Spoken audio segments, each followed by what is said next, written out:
주님께서 여러분과 함께 마테오가 전한 거룩한 복음입니다.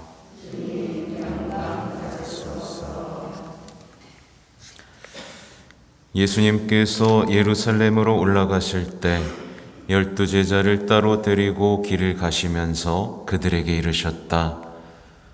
보다시피 우리는 예루살렘으로 올라가고 있다. 거기에서 사람의 아들은 수석사제들과 율법학자들에게 넘겨질 것이다. 그러면 그들은 사람의 아들에게 사형을 선고하고 그를 다른 민족 사람들에게 넘겨 조롱하고 채찍질하고 나서 십자가에 못 박게 할 것이다. 그러나 사람의 아들은 사흔날에 되살아날 것이다. 그때 제베데오의 두 아들의 어머니가 그 아들들과 함께 예수님께 다가와 엎드려 절하고 무엇인가 청하였다. 예수님께서 그 부인에게 무엇을 원하느냐 하고 물으시자 그 부인이 스승님의 나라에서 저의 이 두 아들이 하나는 스승님의 오른쪽에 하나는 왼쪽에 앉을 것이라고 말씀해 주십시오 하고 말하였다. 예수님께서 너희는 너희가 무엇을 청하는지 알지도 못한다. 내가 마시려는 잔을 너희가 마실 수 있느냐? 하고 물으셨다. 그들이 할 수 있습니다 하고 대답하자 예수님께서 그들에게 말씀하셨다. 너희는 내 잔을 마실 것이다. 그러나 내 오른쪽과 왼쪽에 앉는 것은 내가 허락할 일이 아니라 내 아버지께서 정하신 이들에게 돌아가는 것이다. 다른 10 제자가 이 말을 듣고 그 두 형제를 불쾌하게 여겼다. 예수님께서는 그들을 가까이 불러 이르셨다.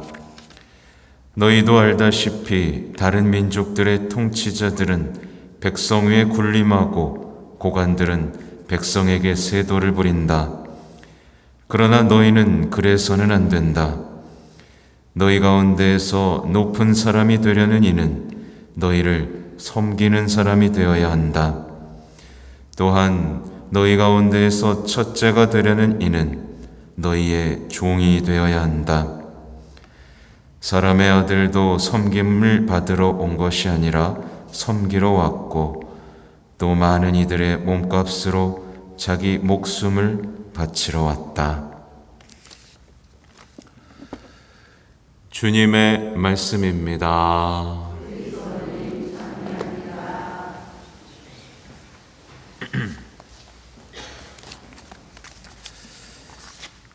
참 예수님,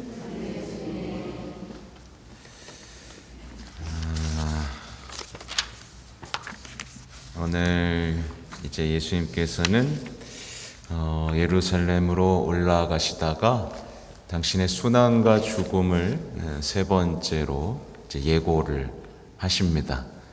근데 알아들어요? 못 알아들어요? 못 알아들어요. 순환과 예고를 말씀하시는데도 엄마가 찾아와가지고 좀 아들 좀 출세하게 해주세요 이렇게 하고 있는 장면을 여러분은 목격하고 있죠. 똑같은 일이 벌어져요? 안 벌어져요? 십자가를 앞에 두고 아유 예수님 우리 아들 좀 출세하게 해주세요 이렇게. 그죠? 똑같은 일이 아주 많이 벌어지고 있습니다. 근데 제가 이 말을 하면 알아들어요? 못 알아들어요? 못 들은 척하고 살아요. 똑같은 일이 반복되고 있어요. 어머니는 정성을 다해서 청하죠.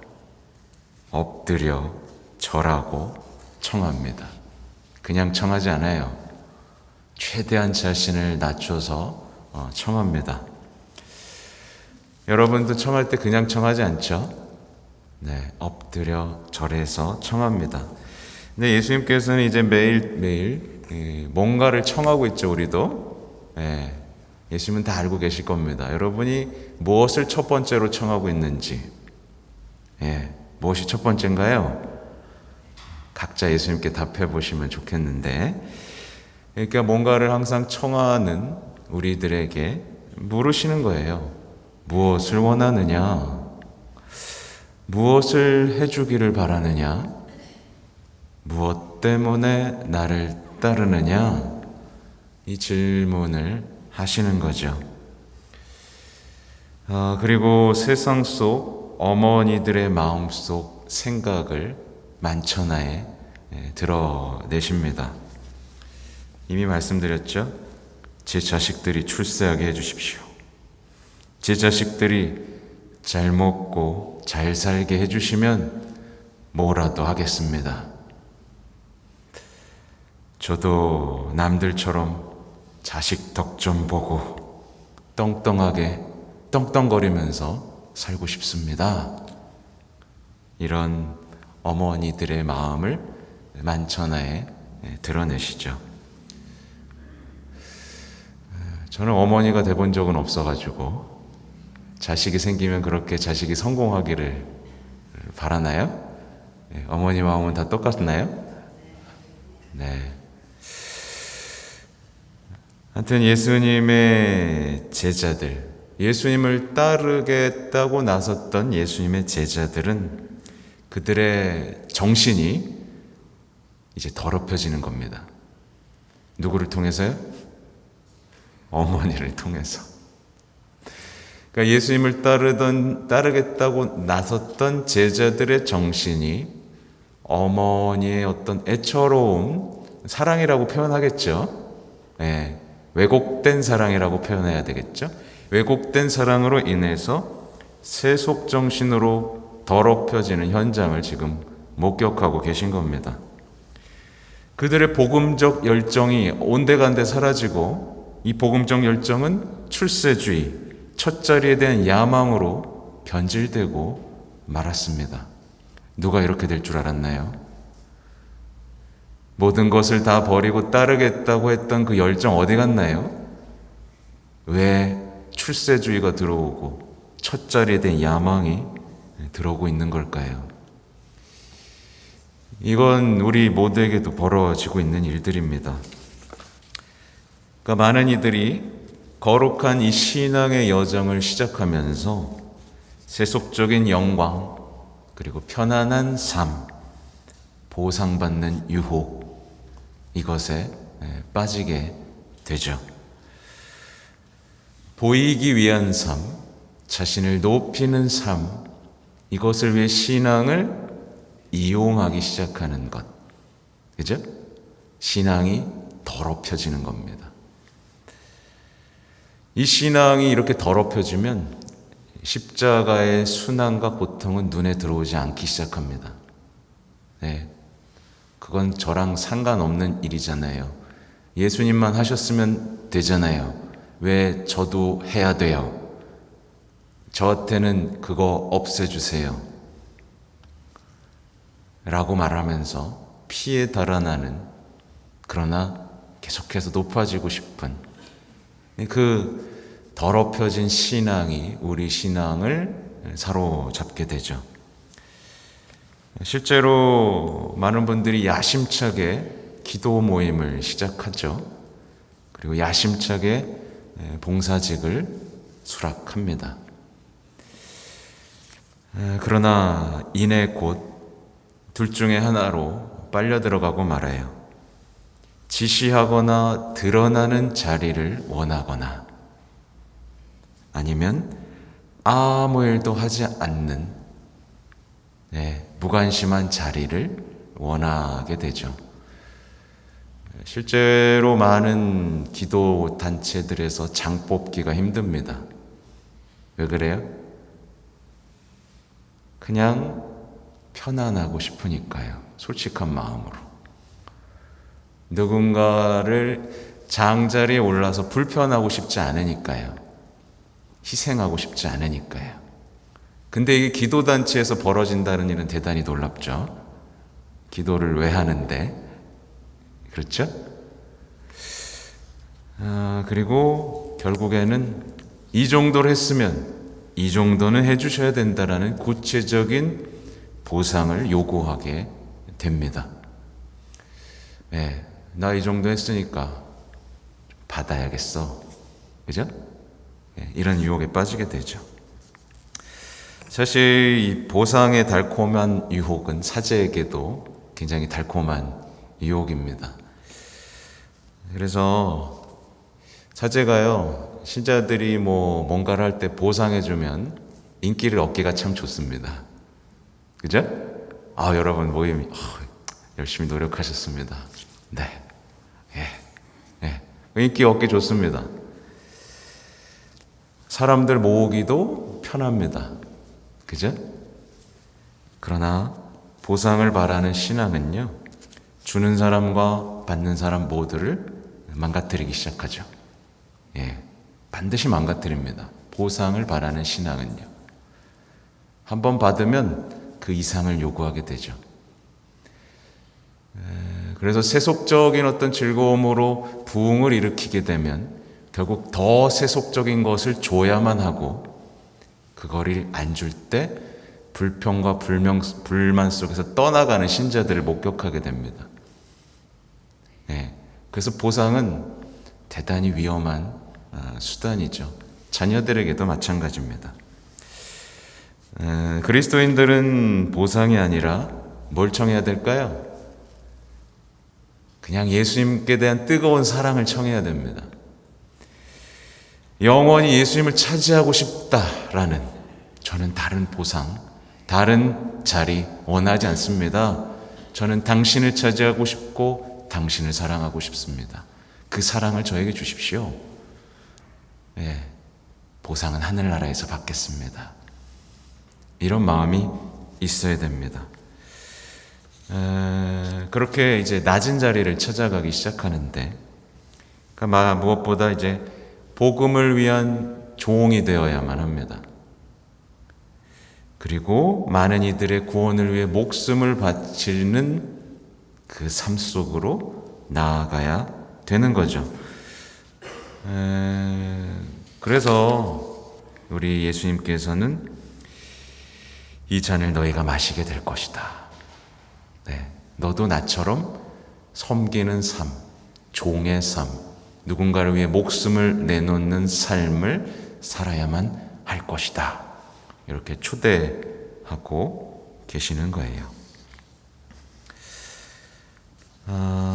우리는 기억해야 되는 게 뭐냐면, 자신들의 욕망을 늘어놓고 다른 이들보다 높아지기를 청하는 것, 이건 누가 하는 일이에요? 세상 사람들이나 하는 일입니다. 예수님을 모르는 사람들이나 하는 일입니다. 그렇죠? 하나님께서 우리가 얘기하지 않아도 우리가 원하는 것, 우리에게 가장 좋은 것을 먼저 주시는 하나님이라고 말씀드렸죠. 먼저 주십니다. 좋은 것을 먼저 주십니다. 근데 우리가 그게 탐탁치 않을 뿐이라고 말씀드렸죠.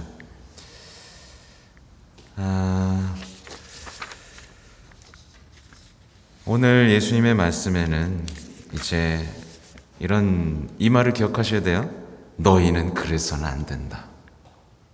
너희는 제발 그러지 말아다오. 너희는 다른 민족 사람들처럼 그러지 말아다오. 너희는 섬기는 사람이 되어야 되고, 종이 되어야 되고, 목숨을 바치는 사람이 되어다오. 이렇게 말씀을 하고 계시죠. 그래서 신앙생활을 제대로 하잖아요. 열심히 하면요, 반드시 따라오는 게 있어요. 반드시 비방과 모리해가 따라옵니다. 맞죠? 반드시 순환과 십자가가 주어집니다. 좋은 거잖아요. 그죠? 말씀이 이루어지는 거잖아요. 근데 이것만 주어지면 다 도망갑니다. 봉사하시는 분들이 많이 도망가요.